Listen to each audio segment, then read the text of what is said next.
Taigi, 10 dalykų, kuriais tikėjau nuo vaikystės. Bet kuo vyresnė tapau, tuo daugiau supratau, kad iš tų dalykų daug kas tapo melu. Taigi, pirmas, mokykis gerai ir gyvenime tau bus lengviau. Antras, sunkiai dirbsi ir gerai gyvensi.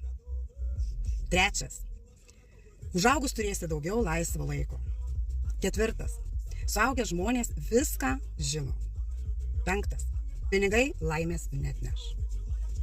Šeštas, geri draugai liks visam gyvenimui. Septintas, susituokus sunkumai baigsis.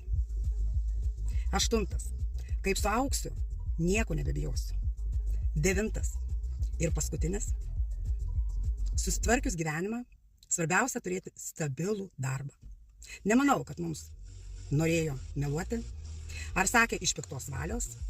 Tiesiog, manau, laikui bėgant, gyvenimas gali pasirodyti daug sudėtingesnis, nei tau atrodė iki šiol. Taip, kad gyvenk ir suprask vieną dalyką. Ne viskas gali būti taip, kaip norėtųsi.